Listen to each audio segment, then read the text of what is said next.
ભગવાન શિવજી કહે છે કે સવાર સવારમાં અચાનક વિધવા સ્ત્રીના મુખના દર્શન કરવાથી ખરેખર કયું મોટું ફળ મળે છે। મિત્રો, આ પવિત્ર પ્રસંગ ખૂબ જૂના અને પ્રાચીન સમયનો છે। એક સમયની વાત છે જ્યારે ઊંચા કૈલાસ પર્વત પર ચારે તરફ બરફની સફેદ ચાદર પથરાયેલી હતી। પવિત્ર નદીઓ વહી રહી હતી અને મોટા મોટા સાધુઓ ધ્યાનમાં બેઠા હતા। આવા શાંત અને દિવ્ય વાતાવરણમાં દેવાધિદેવ ભગવાન શિવજી અને જગતજનની માતા પાર્વતી એક મોટા પથ્થર પર ખૂબ જ આનંદથી બિરાજમાન હતા। ચારે તરફ દિવ્ય શાંતિ હતી અને આખી સૃષ્ટિ જાણે શિવજીના ધ્યાનમાં ડૂબેલી હતી। વાતાવરણ સંપૂર્ણપણે પવિત્ર અને આધ્યાત્મિક શક્તિથી ભરેલું હતું। એ જ સમયે માતા પાર્વતીના પવિત્ર મનમાં સંસારના લોકોના મોટા દુઃખ જોઈને એક બહુ જ મોટી જાણવાની ઈચ્છા જાગી। તેઓ ભગવાન શિવ તરફ ફરીને બહુ જ નમ્રતાથી અને બે હાથ જોડીને વિનંતી કરતા પ્રશ્ન કરે છે, હે ત્રિલોકના સ્વામી, આ નાશવંત સંસારમાં અનેક પ્રકારના ખોટા વિચારો અને માન્યતાઓ ચાલે છે। સવારના સમયે જ્યારે કોઈ માણસ જાગે છે અને જો અચાનક કોઈ વિધવા સ્ત્રીનું મુખ દેખાઈ જાય તો શું તે ખરેખર શુભ હોય છે કે અશુભ? લોકો આવો મોટો ભેદભાવ કેમ રાખે છે?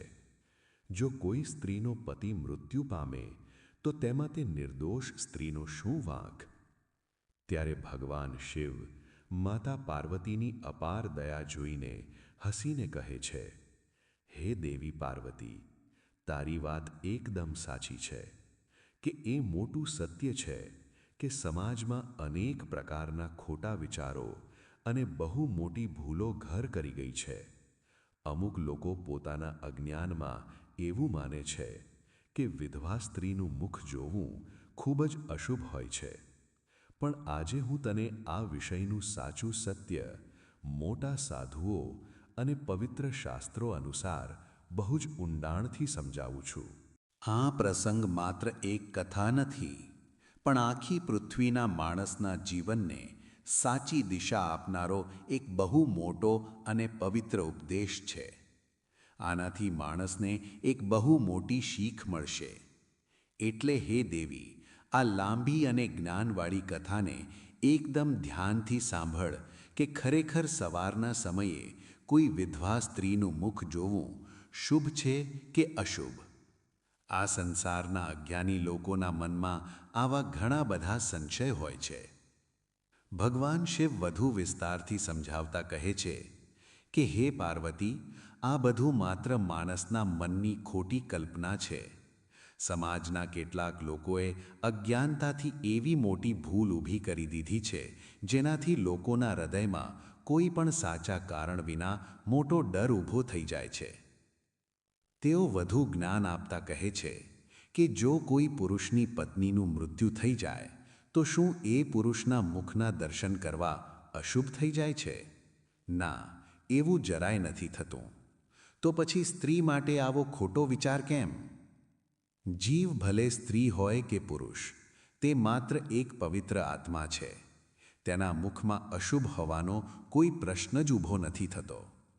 હે દેવી, આ માત્ર સમાજની નજરનો બહુ મોટો ભેદ છે। જ્યારે સ્ત્રી પોતાના પતિના સુહાગની નિશાનીઓ પહેરે છે, માથા પર મોટો ચાંદલો, ગળામાં મંગળસૂત્ર, સેંથામાં લાલ સિંદૂર, ત્યારે બધા લોકો તેને સૌભાગ્યવતી માને છે। પણ જ્યારે ભાગ્યના કારણે એ જ નિશાનીઓ સમય જતાં નથી હોતી, તો એ જ સમાજ તેને વિધવા કહીને ખૂબ જ નફરતની નજરે જુએ છે। તેની સાથે બહુ જ ખરાબ વ્યવહાર કરે છે। આ કેવો ખોટો ન્યાય છે! આ તો બહુ મોટો અપરાધ છે। અને નવાઈની વાત એ છે કે જો કોઈ સ્ત્રીનો પતિ કોઈ બીમારીથી કે ઘટનામાં મરી જાય તો લોકો આને માત્ર એક સામાન્ય વાત માની લે છે। પણ સવારના સમયે એ જ બિચારી વિધવા સ્ત્રીનું મુખ દેખાઈ જાય તો તેને મોટું અપશુકન કહીને તેનું અપમાન કરી દે છે. આ માત્ર માણસના અજ્ઞાન અને બહુ જ ખરાબ વિચારનું સીધું પરિણામ છે. ભગવાન શિવ ખૂબ જ ગંભીર અને કડક થઈને કહે છે કે હે દેવી પાર્વતી, દુનિયાના બધા જીવોને જન્મ પણ ભગવાન આપે છે અને મૃત્યુ પણ તેમની મરજી અને ઈચ્છાથી જ થાય છે. કોનો પવિત્ર સંબંધ કોની સાથે કેટલો સમય રહેશે, કોણ ક્યારે આ સંસારમાંથી વિદાય લેશે, એ બધું તેમના જન્મ પહેલાંથી જ વિધાતા દ્વારા નક્કી થયેલું હોય છે. એટલે માત્ર કોઈના મુખને જોઈને એવો મોટો નિર્ણય કરવો કે આ શુભ છે કે અશુભ છે, તે સંપૂર્ણપણે ખોટું અને મોટું અજ્ઞાન છે. જો સવારના સમયે કોઈ વિધવાનું મુખ જોવું અશુભ જ હોત, તો જ્યારે અયોધ્યાના મહાન રાજા મહારાજ દશરથ સ્વર્ગવાસી થયા, ત્યારે તેમની ત્રણેય પવિત્ર પત્નીઓ માતા કૌસલ્યા, કૈકેયી અને સુમિત્રા નાની ઉંમરમાં વિધવા થઈ ગઈ હતી. તો શું એ સમયે અયોધ્યાના લાખો લોકોએ તેમની રાણીઓના મુખના દર્શન કરવાનું હંમેશ માટે છોડી દીધું હતું? શું ખુદ મર્યાદા પુરુષોત્તમ ભગવાન શ્રી રામે પોતાની વહાલી માતાઓનું મુખ જોવાનું છોડી દીધું હતું? ના, ક્યારેય નહીં. ભગવાન શિવ અપનો ગંભીર અવાજ વધારીને કહે છે, ના દેવી, એવું ક્યારેય નથી થયું. કેમ કે આ બધું માત્ર માણસના સાવ નાના અને અજ્ઞાનથી ભરેલા વિચારનું મોટું પરિણામ છે. હે પાર્વતી, આ વિશાળ સંસાર માત્ર નજરનો મોટો ખેલ છે. ખરાબ પાપીને દરેક જગ્યાએ અપરાધ જ દેખાય છે. મોટા કપટીને બધે કપટ જ દેખાય છે અને લુચ્ચા માણસને દરેક સારી વ્યક્તિમાં લુચ્ચાઈ જ દેખાય છે. પણ સાચા ધર્માત્માને બધે ધર્મ જ દેખાય છે અને સદકર્મી આત્માને બધે સદકર્મનો જ મોટો અનુભવ થાય છે. એટલે માણસના હૃદયની જેવી ભાવના અને નજર હોય છે, તેને આ મોટો સંસાર પણ એવો જ લાગે છે. હે દેવી, જો કોઈ સ્ત્રીનો પતિ આ સંસારમાંથી જલ્દી વિદાય લઈ લે છે, તો સૌએ એમ સમજવું જોઈએ કે તે ભગવાનની જ ઈચ્છા હતી. પણ એ સ્ત્રી જીવિત રાખવામાં આવી છે, તો એની પાછળ પણ ભગવાનનો એક મોટો હેતુ છે. જનારો પુરુષ તો પોતાના સારા કે ખરાબ કર્મો પ્રમાણે ચાલ્યો ગયો, પણ જે સ્ત્રી જીવિત છે, તેને એક બહુ મોટી તક આપવામાં આવી છે. ગરીબોને મોટું દાન કરવાની, સાચા હૃદયથી ભજન કરવાની, સારા સદકર્મ ભેગા કરવાની અને રાત દિવસ ભગવાનને સતત યાદ કરવાની. ભગવાન શિવ એક સુંદર અને બધાને સમજાય એવું સરળ ઉદાહરણ આપે છે. જેમ કોઈ પુરુષ મહેનતથી નોકરી કરતા કરતા અચાનક મરી જાય, તો સરકાર તરફથી તેની પત્નીને તેના પગારનો અમુક મોટો ભાગ ચોક્કસ મળે છે. એવી જ રીતે જ્યારે પતિ આ નાશવંત સંસારમાંથી જતો રહે છે, તો પત્ની પાછળથી જે પણ મોટું સદકર્મ કરે છે, ગાયોને દાન, મંદિરમાં ભજન, અઘરા વ્રત, તેનું સીધું અડધું ફળ તેના સ્વર્ગવાસી પતિને પણ મળે છે. અને જ્યારે પત્ની આ સંસારમાંથી વિદાય લે છે, તો પતિ દ્વારા પહેલાં કરવામાં આવેલા સદકર્મોનું અડધું ફળ પત્નીને ચોક્કસ મળે છે. એટલે એમ બરાબર સમજવું જોઈએ કે પતિ અને પત્નીનો પવિત્ર સંબંધ માત્ર આ એક જન્મ પૂરતો સીમિત નથી, પણ કર્મો દ્વારા પરલોક સુધી બહુ મજબૂતાઈથી જોડાયેલો રહે છે. હે દેવી, આ જ મોટા કારણે માણસે હંમેશા ગરીબોને દાન કરવું જોઈએ, સાચા હૃદયથી ભજન કરવા જોઈએ, કડક વ્રત રાખવા જોઈએ, ખાસ કરીને પવિત્ર એકાદશીનું પાલન કરવું જોઈએ અને સતત ભગવાનને યાદ કરતા રહેવું જોઈએ. જો કોઈ સાચો ભક્ત માત્ર એક લોટા મીઠું પાણી પણ સાચા ભાવથી ભગવાનને ચઢાવે છે, તો તેનું મોટું અર્ધું સદકર્મ તેના જીવનસાથીને પણ તરત મળે છે. તેઓ આગળ જ્ઞાન આપતા કહે છે કે જ્યારે પતિ અને પત્ની બંને સાથે હોય છે અને ભેગા મળીને રોજ મંદિરમાં પૂજા કરે છે તો તે મોટું સદકર્મ ભેગું રહે છે. પણ જ્યારે તેમનામાંથી કોઈ એક અચાનક આ સંસારમાંથી જતું રહે છે તો જીવતા વ્યક્તિના રોજિંદા કર્મોની મોટી અસર બીજા સુધી પણ બરાબર પહોંચે છે. પછી ભગવાન શિવ ખૂબ જ ઊંડા અને સાચા વચન કહે છે, હે પાર્વતી, આ વિશાળ સંસારમાં જન્મેલા દરેક નાના મોટા જીવે એક દિવસ ખાલી હાથે જવાનું જ છે. આ એક અટલ સત્ય છે જેને દુનિયાનો કોઈ રાજા બદલી શકતો નથી. એટલે જે માણસ જીવિત છે તેણે પોતાના કિંમતી જીવનને સાચી ભક્તિ, દીન દુખિયાની સેવા અને સારા સદકર્મોમાં લગાવવું જોઈએ. હંમેશા સાચા હૃદયથી રામ રામનું સ્મરણ કરો. ભગવાનની ભક્તિમાં પૂરેપૂરા ડૂબેલા રહો અને કોઈ પણ સાચી વ્યક્તિ પર ખોટો આરોપ કે મોટો ડાઘ ક્યારેય ન લગાવો. કેમ કે કોઈના હૃદયને દુઃખ પહોંચાડવું એ માણસનો ધર્મ નથી, પણ આ બહુ મોટો અને ભયંકર અપરાધ છે. ભગવાન શિવ કડક શબ્દોમાં ફરી પ્રશ્ન કરે છે, દુનિયામાં ક્યાં લખ્યું છે કે વિધવા સ્ત્રીનું મુખ ન જોવું જોઈએ?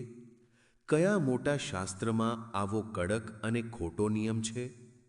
પછી ભગવાન શિવ જાતે જ દુનિયાને જવાબ આપે છે, હે દેવી પાર્વતી, આ બધી માણસ દ્વારા પોતાના અજ્ઞાનતામાં બનાવેલી બહુ મોટી ભૂલ છે, જે ખરાબ વિચાર અને ખોટા ડરમાંથી ઊભી થઈ છે.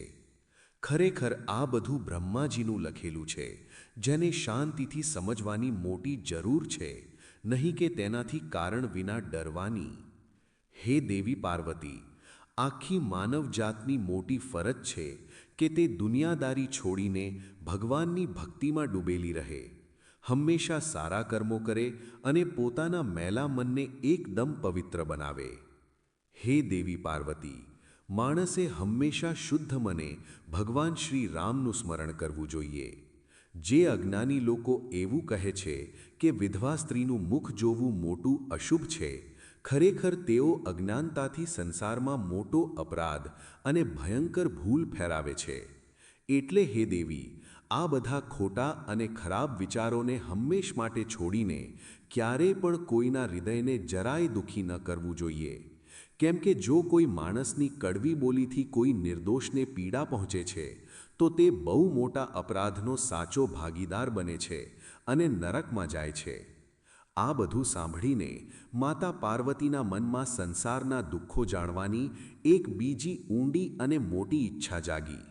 તેઓ બહુ જ નમ્રતાથી ભગવાન શિવને ફરીથી નવો પ્રશ્ન કરે છે, હે સ્વામી, મને એ બરાબર જણાવો કે એવું કયું મોટું કારણ છે જેના કારણે કોઈ સ્ત્રી સમય પહેલાં જ અચાનક નાની ઉંમરે વિધવા થઈ જાય છે? એવો કયો ભયંકર અપરાધ છે જે એક સાચી પતિવ્રતા નારીને પણ આવી અત્યંત દુઃખી અને રડતી હાલતમાં પહોંચાડી દે છે? શું આના કોઈ પહેલાંથી મળતા ઈશારા પણ હોય છે? અને શું સ્ત્રીના શરીરમાં એવો કોઈ અંગ છે જેનાથી એ અગાઉથી ખબર પડી શકે કે તે ભવિષ્યમાં ચોક્કસ વિધવા થશે કે નહીં?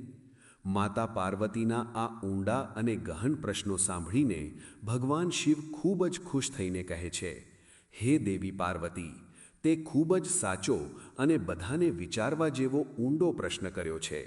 એ સાચું છે કે કેટલીક સ્ત્રીઓના ભાગ્યમાં નાની ઉંમરે કાયમ માટે વિધવા થવાનું લખેલું જ હોય છે, ભલે તે સ્ત્રી કેટલી પણ પતિવ્રતા અને બહુ જ સારા આચરણવાળી કેમ ન હોય.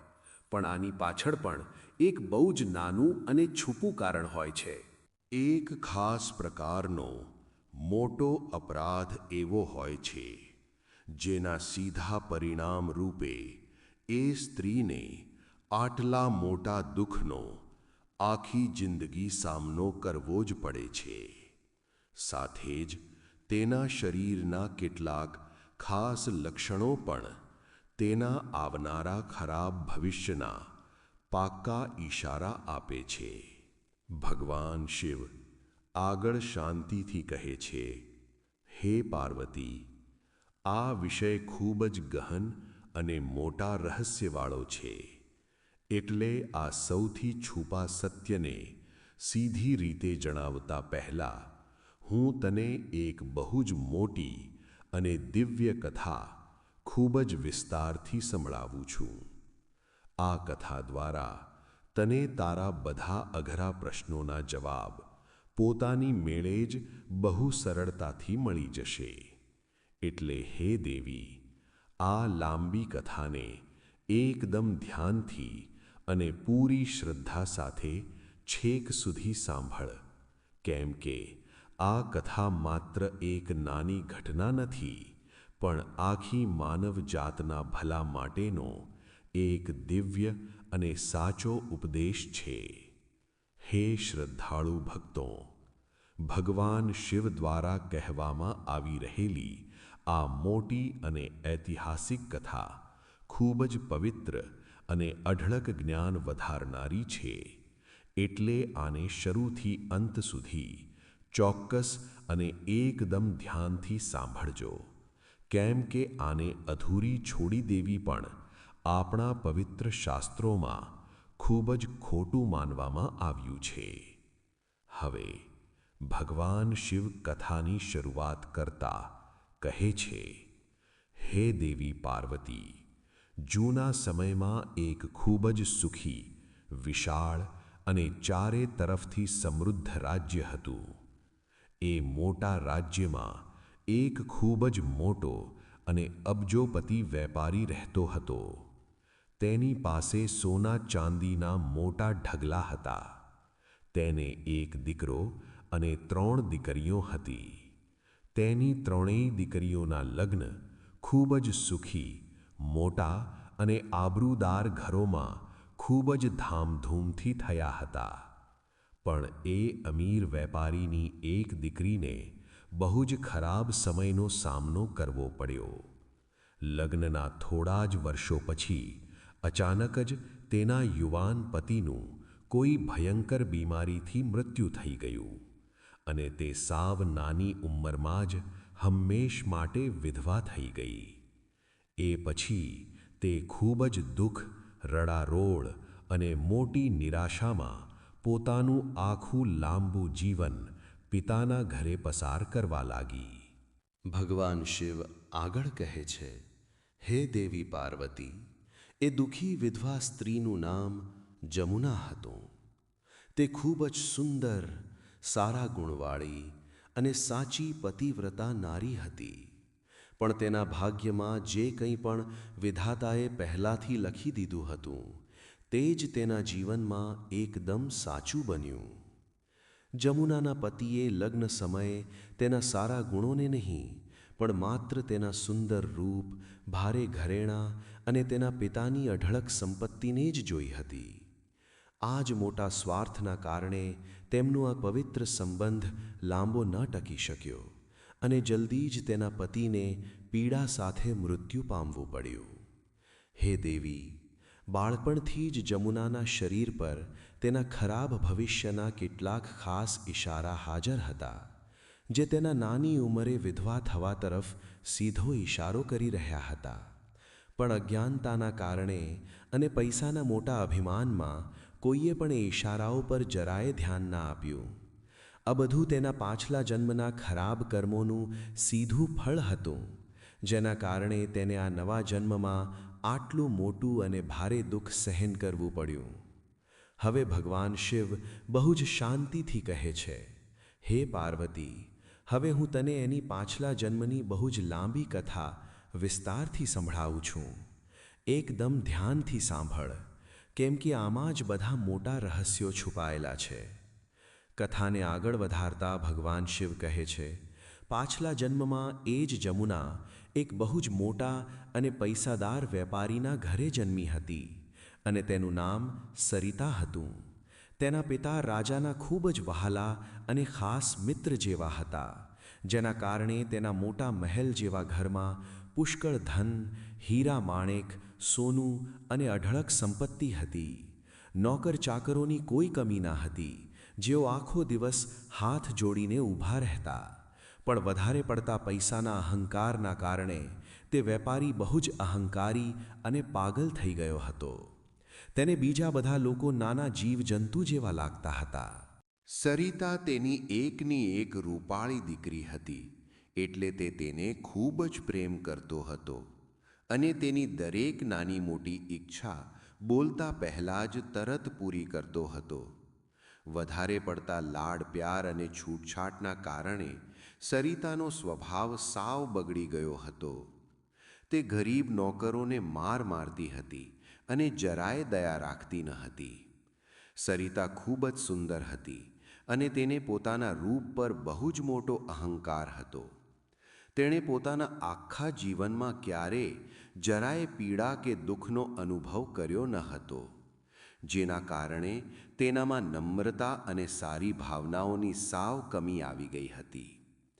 જ્યારે સરિતા યુવાન થઈ તો તેના પિતાએ તેના લગ્નનો બહુ મોટો વિચાર કર્યો અને સારા છોકરાઓ શોધવા લાગ્યો.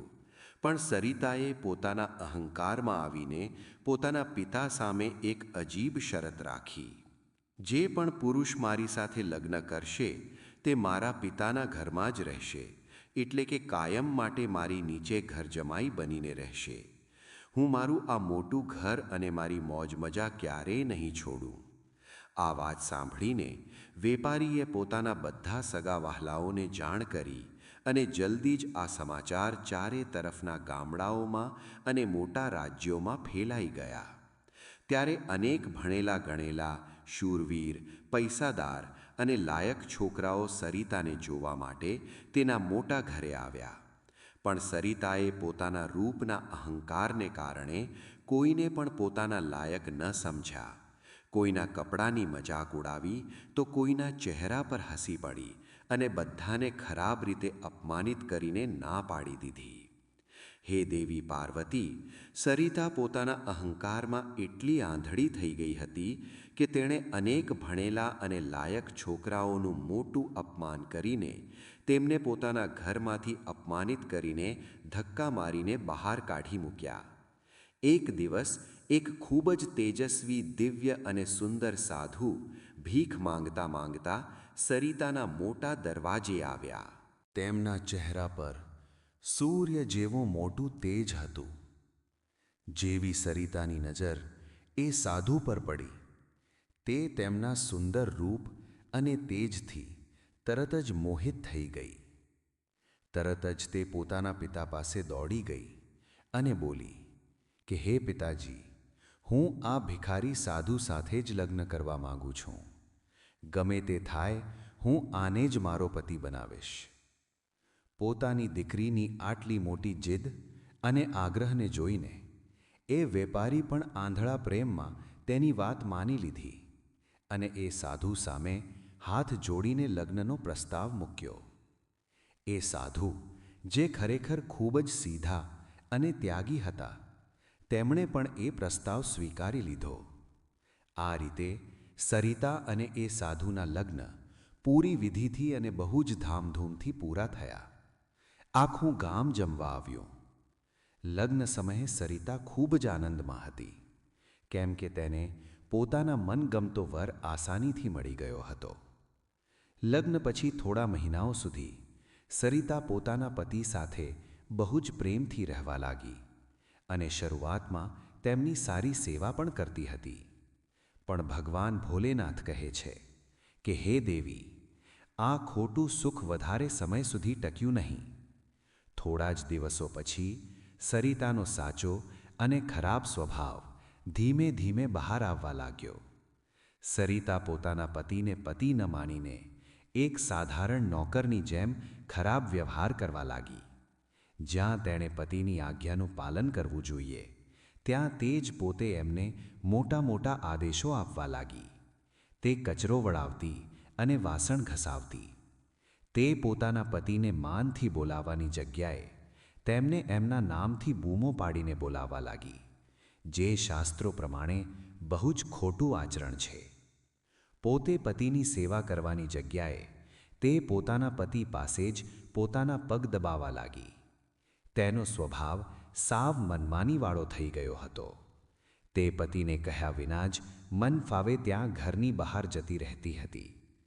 તે તેમની કોઈ પણ વાત માનતી ન હતી અને પતિ કરતાં પહેલાં જ બધું સારું સારું જમી લેતી અને પતિ માટે સૂકો રોટલો મૂકતી. એટલું જ નહીં, તે કોઈ પણ ધાર્મિક કામમાં પોતાના પતિ સાથે ક્યારેય જોડાતી ન હતી અને એકલી જ પોતાના ભોગવિલાસમાં અને ફરવામાં ડૂબેલી રહેતી હતી. હે પાર્વતી, પત્નીના આવા ખરાબ વ્યવહારને જોઈને તેનો પતિ ખૂબ જ દુઃખી અને પરેશાન રહેવા લાગ્યો. એ સાધુ જેવા શાંત પતિએ સરિતાને અનેકવાર શાંતિથી સમજાવવાની કોશિશ કરી. તેને ધર્મ અને સ્ત્રીની મર્યાદાનું સાચું જ્ઞાન આપ્યું, પણ સરિતાના મોટા અહંકાર પર તેની કોઈ જ અસર ન થઈ. તે પોતાની મનમાનીમાં જ ડૂબેલી રહેતી હતી અને પોતાની બધી જ ફરજોથી સાવ મોઢું ફેરવી ચૂકી હતી. સરિતાની માતાએ પણ તેને વારંવાર અને બહુ પ્રેમથી સમજાવી, હે દીકરી, સ્ત્રીનો સાચો ધર્મ છે કે તે પોતાના પતિનું હંમેશા માન રાખે, તેમની પૂરા હૃદયથી સેવા કરે અને તેમની સાથે બહુ જ મીઠો વ્યવહાર રાખે. પણ સરિતાએ પોતાની ઘરડી માતાની વાતોને પણ સાંભળી ન સાંભળી કરી દીધી. તે જાણી જોઈને પોતાના પતિનું રોજ મોટું અપમાન કરતી હતી. દિવસ રાત તેમની ખોટી નિંદા કરતી હતી, તેમને બહુ જ ખરાબ શબ્દો કહેતી હતી અને તેમનું નામ લઈને અપમાનથી બોલાવતી હતી, જે બહુ જ ખરાબ અને નીચ વર્તન છે. ભગવાન શિવ બહુ જ ગંભીર થઈને કહે છે, હે પાર્વતી, આ પ્રકારના સતત ખરાબ વ્યવહારથી તેનો પતિ ખૂબ જ દુઃખી અને મોટા કંકાશથી ઘેરાઈ ગયો. એક દિવસ રાત્રે તેણે ઊંડો વિચાર કર્યો અને આ પાક્કું નક્કી કર્યું કે હવે આ પ્રકારનું અપમાનવાળું જીવન સાવ નકામું છે.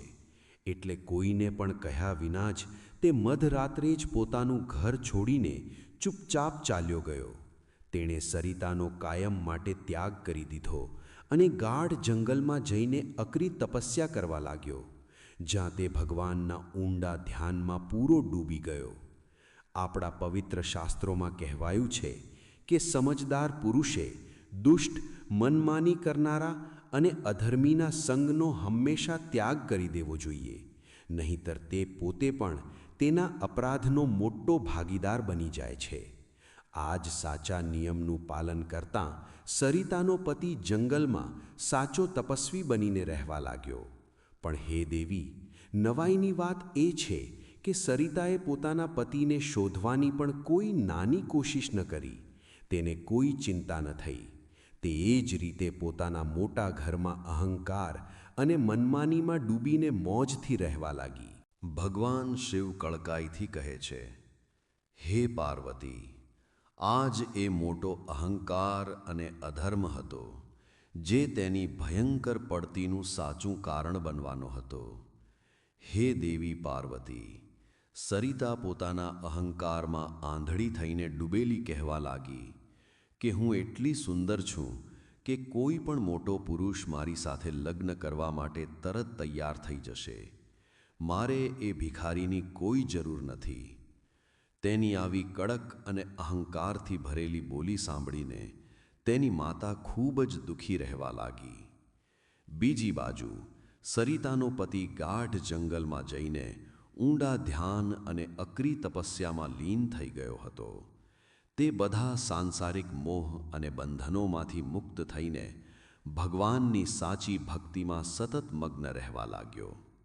ભગવાન શિવ આગળ કથા વધારતા કહે છે, હે દેવી, થોડા જ સમયમાં સરિતાના જીવનમાં મોટી મુશ્કેલીઓ આવવાની શરૂઆત થઈ ગઈ. સમયનું ચક્ર ફર્યું. એક દિવસ તેના પિતા સાથે બહુ જ અશુભ અને ખરાબ ઘટના બની. તેના પિતાના મનમાં મોટો લોભ જાગ્યો હતો. તેમને રાજાના મોટા રાજમહેલમાં ચોરી કરતા સૈનિકોએ રંગે હાથ પકડ્યા અને રાજાની સામે દરબારમાં રજૂ કર્યા. રાજા ખૂબ જ ગુસ્સે થયા અને તેમણે બધી જ ધન સંપત્તિ, ઘર અને સોનું છીનવી લીધા અને તેમને મોટા જેલમાં નાખી દીધા. હે પાર્વતી, જોત જોતમાં જે ઘર ક્યારેક ધનથી ભરેલું હતું તે સાવ ગરીબી અને મોટા દુઃખનું રહેઠાણ બની ગયું. તેમની પાસે ખાવા માટે એક દાણો પણ ન રહ્યો. હવે સરિતા અને તેની માતાને પોતાનું ગુજરાન ચલાવવા માટે બીજાના ઘરોમાં કચરા પોતાનું કામ કરવું પડવા લાગ્યું. તેના પિતા જેલમાં હતા અને ઘરમાં કોઈ મોટો પુરુષ ન હતો જે તેમની મદદ કરી શકે. આવી ખરાબ સ્થિતિમાં સરિતાને એકલવાયાપણાનો અને મોટી લાચારીનો ખૂબ અનુભવ થવા લાગ્યો. તેને પોતાના જૂના દિવસો યાદ આવવા લાગ્યા. હવે તેને પોતાના સારા પતિની યાદ વારંવાર સતાવા લાગી. પણ તેનો પતિ તો જંગલમાં સાચો તપસ્વી બની ચૂક્યો હતો, જે સંસારથી સાવ અલગ થઈને ભગવાનની ભક્તિમાં પૂરો લીન હતો. છેવટે સરિતાએ પોતાના પતિને શોધવાનો પાક્કો નિર્ણય કર્યો અને ખાધા પીધા વગર જંગલ તરફ પ્રસ્થાન કર્યું. તે જંગલે જંગલ રડતી રડતી ભટકતી રહી. તેના પગમાં મોટા કાંટા વાગ્યા. દરેક દિશામાં પોતાના પતિને શોધતી રહી, પણ તેને ક્યાંય પણ તેમના દર્શન ન થયા. ખૂબ જ થાક, ભૂખ અને મોટી નિરાશાના કારણે તે એક ઝાડ નીચે આરામ કરવા બેસી ગઈ અને ત્યારે જ અચાનક ત્યાં એક ભયંકર અને મોટો સિંહ આવી ચડ્યો. સિંહે મોટી ગર્જના કરી અને તેણે સરિતા પર સીધો હુમલો કરી દીધો. એ જ ક્ષણે સરિતાનો જીવ બહુ જ પીડા સાથે નીકળી ગયો. હે દેવી પાર્વતી, આ રીતે પોતાના મોટા અહંકાર, અધર્મ અને ખરાબ વ્યવહારના કારણે સરિતાના આખા જીવનનો બહુ જ દુઃખદ અને ખરાબ અંત આવ્યો. હે દેવી પાર્વતી, જ્યારે સરિતાનું મૃત્યુ થયું ત્યારે 3 ભયંકર અને કાળા યમદૂત તેની પાસે આવ્યા અને તેને વાળ પકડીને ઘસડતા ઘસડતા સીધા યમલોક લઈ ગયા. ત્યાં યમલોકમાં જ્યારે તે મોટા યમરાજની સામે રજૂ થઈ ત્યારે તેના બધા મોટા અપરાધો અને સદકર્મોનો પૂરો હિસાબ કરવામાં આવ્યો. યમરાજે તેના બધા કર્મોની બરાબર તપાસ કરીને અત્યંત ગંભીર અવાજમાં કહ્યું કે આ સ્ત્રી ખૂબ જ મોટી અપરાધી છે. આણે પોતાના પવિત્ર પતિનું ક્યારે માન નથી રાખ્યું, પણ વારંવાર તેમનું મોટું અપમાન જ કર્યું છે. આ પોતાના પતિને નામ લઈને બોલાવતી હતી અને તેમની સાથે સાધારણ નોકરની જેમ વ્યવહાર કરતી હતી. આવી દુષ્ટ અને અધર્મી સ્ત્રીને નરકની આગમાં મોકલવી જ યોગ્ય ન્યાય છે. ભગવાન શિવ આગળ કહે છે કે હે દેવી પાર્વતી, આ રીતે સરિતાને સીધી નરકમાં મોકલી દેવામાં આવી, જ્યાં તેને ભયંકર સજાઓ મળી અને તેણે ઘણા વર્ષો સુધી પોતાના મોટા અપરાધોની કડક સજા ભોગવી. લાંબા સમય સુધી ભયંકર દુઃખ સહન કર્યા પછી જ્યારે તેના બધા અપરાધો પૂરા થયા ત્યારે તેને ફરીથી માણસનો નવો જન્મ મળ્યો, જેમાં તે જમુનાના રૂપમાં પૃથ્વી પર જન્મી. ભગવાન શિવ આગળ કહે છે કે હે દેવી, પાછલા જન્મમાં કરેલા એ મોટા અપરાધોના કારણે જ જમુનાના શરીર પર એવા ખાસ લક્ષણો દેખાયા, જે તેના નાની ઉંમરમાં વિધવા થવાનો સાચો ઇશારો આપી રહ્યા હતા. હે પાર્વતી, હવે હું તને એ નિશાનીઓ વિશે બહુ જ વિસ્તારથી જણાવું છું, જેનાથી એ આસાનીથી જાણી શકાય કે કોઈ સ્ત્રી સમય કરતાં પહેલાં ચોક્કસ વિધવા થઈ શકે છે. જો કોઈ સ્ત્રીના પગમાં ક્યારેય પરસેવો નથી આવતો અને તેમાં લીલી નસો સ્પષ્ટ દેખાતી નથી, એટલે કે તેના પગ બહુ જ લીસા અને સાવ કોમળ હોય છે, તો તે સ્ત્રી ગમે તેટલા સારા ઘરમાં જાય તો પણ સંપત્તિ અને સુખથી હંમેશા વંચિત રહે છે અને આખું જીવન ગરીબીમાં કાઢે છે. જો કોઈ સ્ત્રીના પગનો અંગૂઠો એકદમ ગોળ અને ભરાવદાર હોય તો તે સ્ત્રી સાચી પતિવ્રતા અને બહુ જ સુખી હોય છે અને પોતાના પતિનું માન વધારે છે. પણ જો એ જ મોટા અંગૂઠા પર નસો એકદમ સ્પષ્ટ દેખાય તો તે સ્ત્રી ખરાબ દુર્ભાગ્યવાળી અને ખરાબ ચારિત્રવાળી સાબિત હોય છે. જે સ્ત્રીનો અંગૂઠો બહુ જ નાનો હોય છે તે ઘરમાં રોજ મોટા કંકાસવાળી હોય છે અને આખું જીવન માત્ર ભારે દુઃખ ભોગવે છે. જો અંગૂઠો સાવ દબાયેલો કે જમીન સાથે ચોંટેલો ચપટો હોય તો તે સ્ત્રી બાળક પેદા કરવામાં સાવ નબળી માનવામાં આવે છે. ભગવાન શિવ આગળ બહુ જ કડકાઈથી કહે છે કે અને જો કોઈ સ્ત્રીના પગની પહેલી આંગળી એટલે કે અંગૂઠા પાસેની બીજી આંગળી અંગૂઠા કરતાં પણ વધારે મોટી અને લાંબી હોય તો તે બહુ જ મનમાની કરનારી અને અહંકારી સ્વભાવની હોય છે અને તે પોતાના જીવનમાં અનેક સંબંધોમાં ફસાઈ શકે છે, જે તેના ઘરના નાશનું મોટું કારણ બને છે. હે દેવી પાર્વતી, જો કોઈ સ્ત્રીના પગની બધી આંગળીઓ એકબીજા સાથે એકદમ જોડાયેલી હોય, એકબીજાની બહુ જ નજીક હોય, ગોળ, સીધી અને દેખાવમાં સુંદર હોય અને તેના નખ એકદમ નાના અને પાતળા હોય, તો આવી સ્ત્રી ખૂબ જ સંપત્તિવાળી હોય છે અને પોતાના સાસરમાં ખૂબ મોટું સુખ અને સમૃદ્ધિ ભોગવે છે. એ પછી ભગવાન શિવ ગંભીર થઈને કહે છે, હે દેવી, હવે હું તને એ ખાસ લક્ષણો વિશે જણાવું છું જે કોઈ સ્ત્રીના નાની ઉંમરમાં વિધવા થવાનો પાકો ઇશારો આપે છે.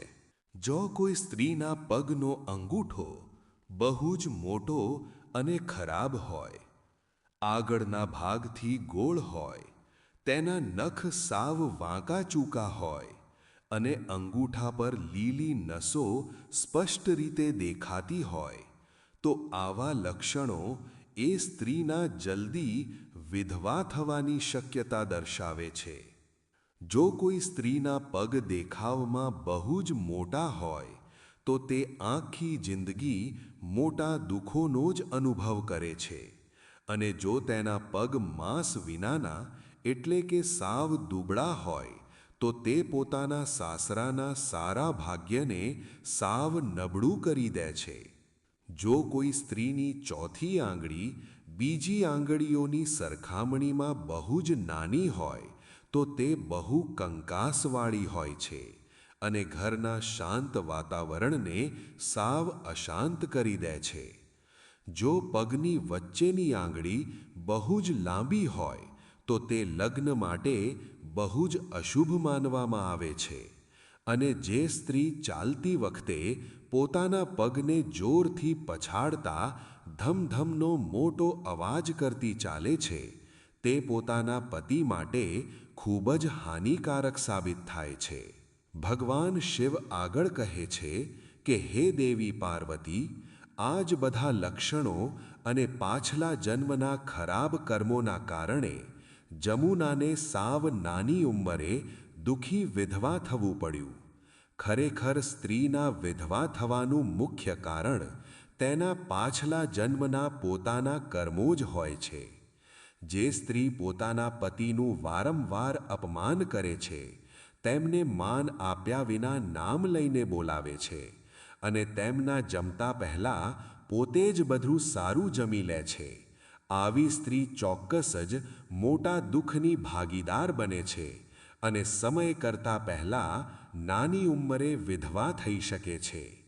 પણ એક સાચી અને ધર્મ પાળનારી પતિવ્રતા નારી ક્યારેય ભૂદથી પણ કોઈનું અપમાન નથી કરતી, પોતાના પતિનું હંમેશા મોટું માન રાખે છે અને સાચા ભાવથી તેમની સાથે આજીવન ધર્મનું પાલન કરે છે. આવી સારી સ્ત્રી ક્યારેય નરક જેવી ખરાબ ગતિને પામતી નથી અને મૃત્યુ પછી સીધા મારા પવિત્ર ધામને પ્રાપ્ત કરે છે. આ રીતે ભગવાન શિવે માતા પાર્વતીને આ ખૂબ જ ઊંડી, મોટી અને જીવનમાં સાચી શીખ આપનારી દિવ્ય કથા વિસ્તારથી સંભળાવી. આ કથા દ્વારા ભગવાન શિવે આખી માનવ જાતને એ બહુ મોટો સંદેશ આપ્યો કે કોઈના જીવનની મુશ્કેલ સ્થિતિને અપશુકન માનવી એ મોટી અજ્ઞાનતા છે. માણસનો સાચો ધર્મ છે ભગવાનની ભક્તિ, સદાચાર અને બધા પ્રત્યે દયા. કોઈના હૃદયને દુઃખ પહોંચાડવું એ દુનિયાનો સૌથી મોટો અપરાધ છે. હે શ્રદ્ધાળુ ભક્તો, જે કોઈ પણ આ પવિત્ર અને મોટી કથાને શરૂથી અંત સુધી પૂરી શ્રદ્ધા અને ભક્તિ સાથે સાંભળે છે, તેના બધા મોટા અપરાધો હંમેશ માટે નાશ પામે છે અને તેના જીવનમાં કાયમ માટે સુખ અને શાંતિનો વાસ થાય છે. જો તમને ભગવાન શિવ અને માતા પાર્વતીની આ પવિત્ર કથા પસંદ આવી હોય તો આને પોતાના બધા મિત્રો અને પરિવારના સભ્યો સાથે ચોક્કસ શેર કરજો, જેથી આ દિવ્ય જ્ઞાન સમાજના વધુમાં વધુ લોકો સુધી પહોંચી શકે. અમારી યુટ્યુબ ચેનલ ભક્તિ પુરાણને તરત જ સબસ્ક્રાઇબ કરવાનું ભૂલતા નહીં અને આવી જ સાચી ભક્તિ, પવિત્ર જ્ઞાન અને મોટી પ્રેરણાથી ભરેલી નવી કથાઓ સાંભળવા માટે અમારી સાથે જોડાયેલા રહો. નીચે કોમેન્ટમાં ચોક્કસ લખો હર હર મહાદેવ અને અમને જણાવો કે તમને આ મોટી કથા કેવી લાગી. ભગવાન ભોલેનાથ તમારી અને તમારા પરિવારની બધી મનોકામનાઓ જલ્દી પૂરી કરે. તમારું આખું જીવન સુખ, અખૂટ શાંતિ અને ભગવાનની સાચી ભક્તિથી ભરેલું રહે. જય શિવશંકર. હર હર મહાદેવ.